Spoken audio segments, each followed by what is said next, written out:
So, can everyone hear me?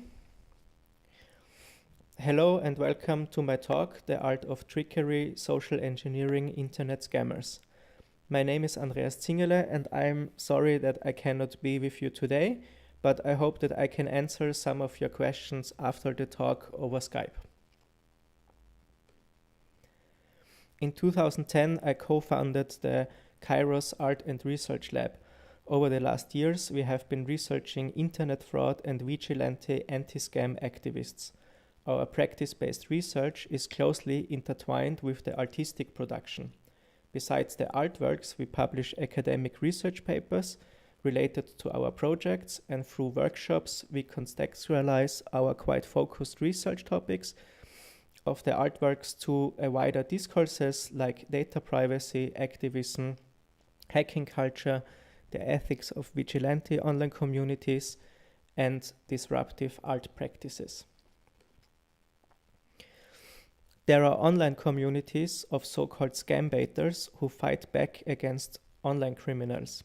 This online vigilante community investigates scam emails and implements social engineering techniques to document, report, or warn potential victims. Scam baiters are anti-fraud activists who often use similar tactics as scammers. For example, they use social engineering methods to uncover the practices of internet scammers. Scam baiters have their own personal motivations to justify their actions. Their motives can range from community service and status elevation to revenge for being a victim of a similar scam in the past. Recent publications that address scam baiting communities mainly focus on how scam baiters humiliate scammers, like you can see also in the photo, posting ridiculous photos of them on online forums and putting them on a virtual pillory, humiliating them. In the research, we found that the strategies to fight online fraud go beyond this public shaming. Over the last years, we followed these communities and created several media art installations that show the activist methods of scam baiting communities. In my presentation, I want to highlight 3 of those artistic case studies. The first artistic case study is called Password and is a 6-channel video installation revealing popular email passwords used by internet scammers. Inbox divers, which is a subgroup of the vigilante scam baiting community, try to jam the scammer's working practice by using storytelling and social engineering techniques as psychological manipulation to gain the trust of the scammer. By collecting and combining apparently non-relevant information, they try to obtain sensitive data to be able to gain access to the scammer's emails passwords. Once access to the scammer's emails account is established, the hijacked account is searched for victims, for forged documents, for credit card numbers, gang communication, or other sensitive information. The passwords in the artwork are collected from an anti-scam community database.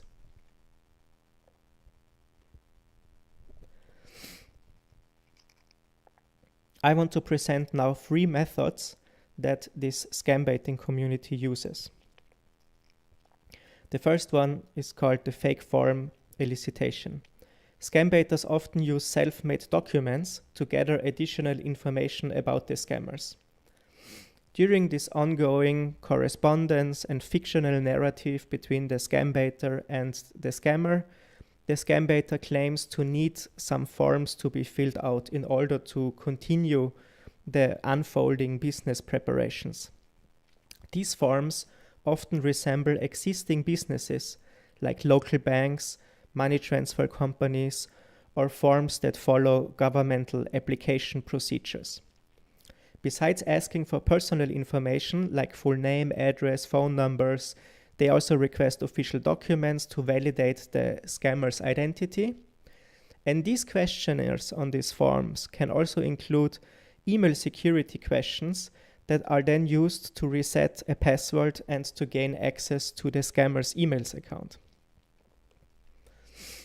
Another attempt is to use a phishing technique where the scam baiter claims claims to wire all the requested money information straight to the scammer's emails account through a fake website that you can see in the projection also. The scammer has to log in to their email account in order to use the money transfer service. The scammer never really collects any money, and he receives an error message that the service is not working in his country. But they have already shared the password of the email account with the scam baiter.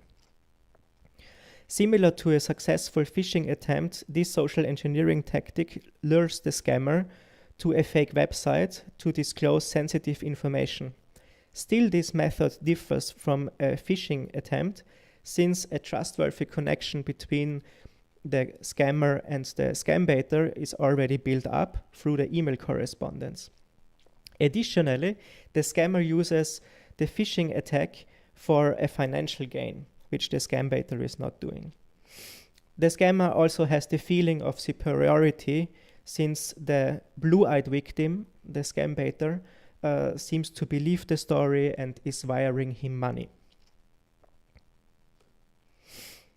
The third method, a scam baiter offers a free web service to the scammer.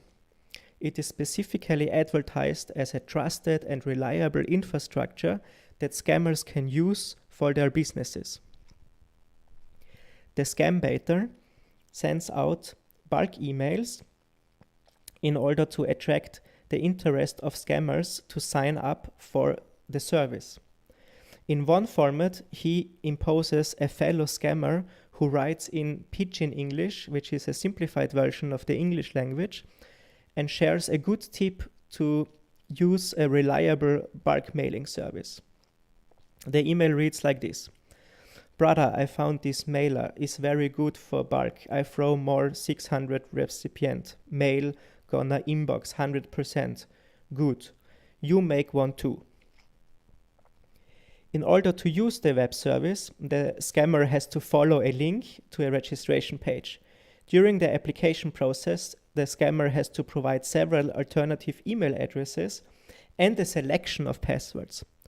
Scammers who use several fake identities often use the same or very similar passwords for their email accounts. Once the scammer logs in to the new generated account, it provides access to a fully functional web mail client that enables them to change the sender's name, the reply to headers, and so on. It also gives the look and feel that it's possible to use the webmail service for bulk mailing. As soon as the scammer tries to use the service for fraudulent bulk mailing, it becomes clear evidence that the person tries to scam people. By using several features that are provided by the mail transfer agent, every email message coming from one of those mail accounts is piped through an automated software that will store the message details, like the date, from, reply to, subject, and body text in a database. In the database, also the email addresses, the passwords, along with the name, the desired username, the IP address, the location, and all alternative email addresses are saved. This database is then shared amongst the scam baiting community, who shares the workload to then dive into the inboxes of the scammers and monitor their actions. To visualize this database and these passwords, we used 6 video screens. Each shows an animated loop of one of these stars. The screens are hung next to each other and form like a 6-letter password combination. When you get closer to the artwork, then you see small typographic password combinations within each star. And each star represents one of the passphrases and these combinations. So there's good, love, money, mother, Jesus, and bless, which is most often used by scammers who fall for this phishing web service attack.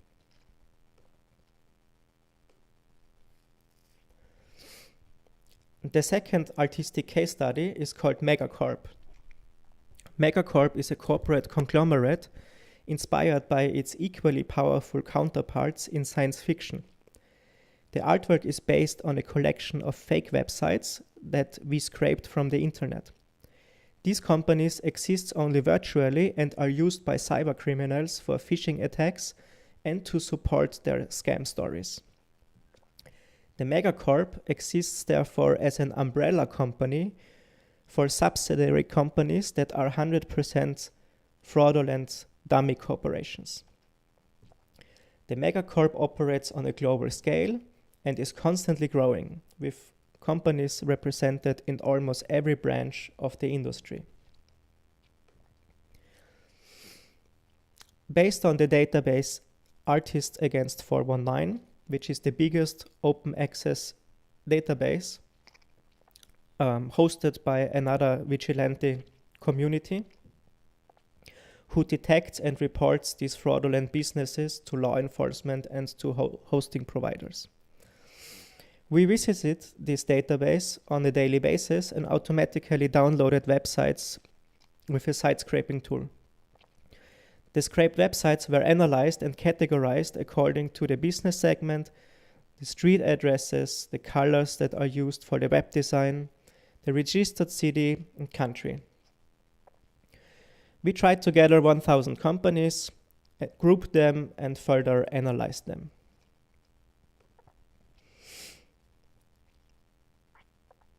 The subsidiary companies cover domestic and international export, real estate agents, insurance companies, law firms, security companies, banks, educational institutions, hospitals, online commerce, economic communities, and ministries. To visualize the gathered data and to tell a compelling narrative about this fraudulent business conglomerate, we decided to reenact a business corporate presentation in form of a fair booth. So in the gallery, as you see on the photo, we reenacted this fair booth. To achieve this, we highlighted the main parts of the data visualizations on roll-up posters, and we also presented main core functions of the Megacorp business in form of an interim report and different other company visuals. Since we created the Megacorp within a year, we decided to present all the gathered material in this interim report that you can download also.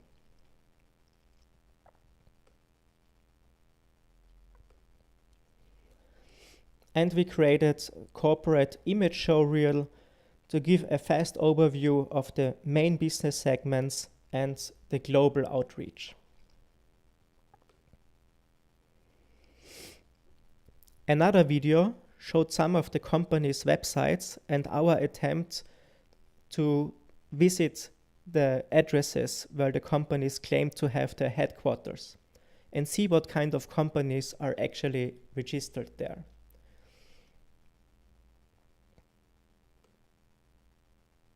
Here I can show a short video snippet from this video.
third and last artistic case study that I want to present today is the Behind the Smart World Research Lab. During an artist in residency in Ghana in West Africa, we read several articles that claimed that criminals are wading through hard drives and second-hand electronics in order to extract data from the pre-owners. Since a lot of electronic equipment is getting recycled, sometimes illegally, in West Africa, we thought that there might also be a lot of gadgets and hard drives from Western culture that arrives there.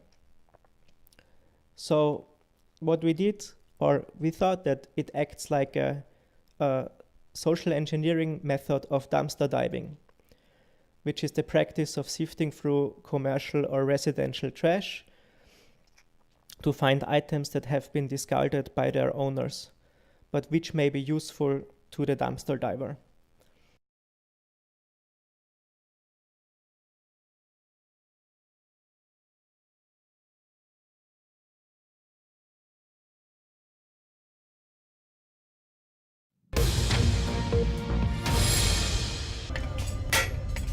Recycling West Africa style.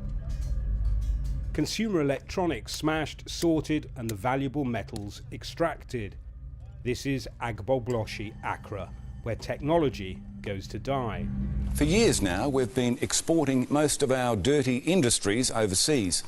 And now it seems we're doing the same with the most dangerous junk that's left over from our consumer goods. Environmentalists say this is the most toxic place on Earth. All types of electronic equipment, including computers, TVs and freezers, are dismantled by young men and children. There are international laws banning the export of electronic waste, but they can be sidestepped by labelling shipments usable second-hand goods. Classified secret, US government property. And this will probably contain confidential information from the United States. In Ghana, it's the dirty little secret of the high-tech industry. Do you know who has access to your recycled hard drive? If somebody gets your hard drive, he can get every information about you.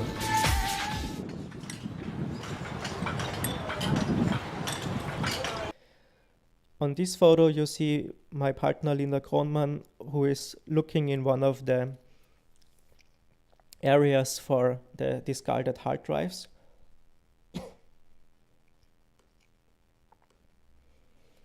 And here you see me with one of our guides talking to recyclers who are just extracting different materials, batteries, accus, hard drives from laptops. We ended up buying 22 hard drives as a sample probe.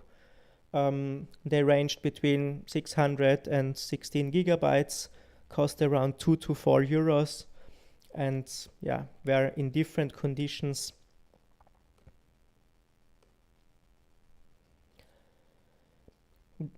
Back in Austria, we then started the Behind the Smart World Research Lab and thought also of the artistic practice of found footage and media archaeology, where artists gather their source material from second-hand stores, from garage sales, flea markets, and dumpsters in order to reassemble this material and use it for their artistic production. Our questions were, is there still data on the hard drives? Can we recover data? And what do we have to consider when we use this data as found footage? With these questions, we started a symposium where we invited, on the one hand, 10 international artists to participate in, and we also invited experts from data forensics, from a company that helped us to recover the data, and from the Tactical Tech Collective in Berlin that talked about data brokers.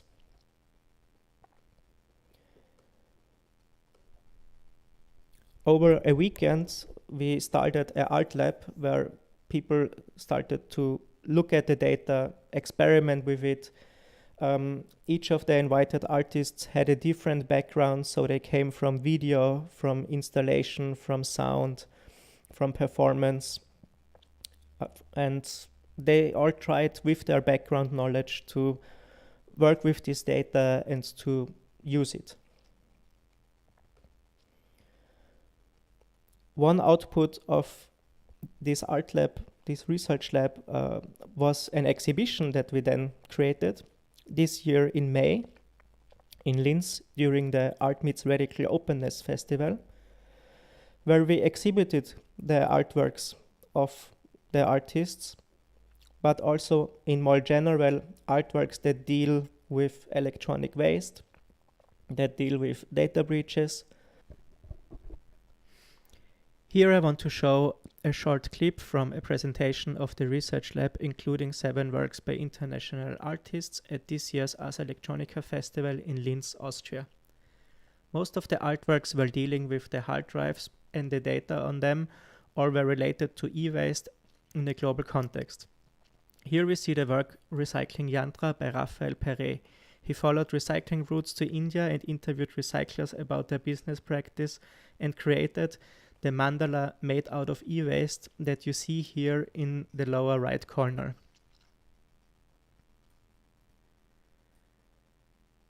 The work of my partner Linda Kronman and me is called Forensic Fantasies and consists of a package addressed to the pre-owner, a photo album where people can browse through the photos we found on a hard drive, and a third work dealing with identity theft in Roman scams that we also found traces on in one of the hard drives. Martin Reiche created a work called Shell Performance, where he focuses on the metadata of files from the hard drives. There were 2 videos, one called Head Crash, dealing with the loss of information due to physical damage, and another work called Shopimation, displaying the browser cache and showing the thumbnails of desire that the pre-owner was online shopping for. Another work was a collaborative mapping called Mapping the Smart World, which is a world map of the life cycle of consumer electronics. We mapped mining areas, production facilities, trade routes, and dumping grounds. This was done to show the global influence of network technologies to our daily lives and also opened up future areas of our research.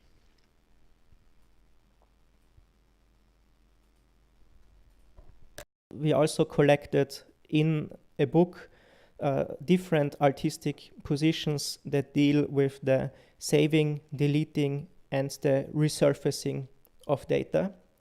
So our artistic research practice and also the ones by other artists can be found in this book. I wanted to thank you all for your attention. Thank you very much for inviting me to participate in this conference.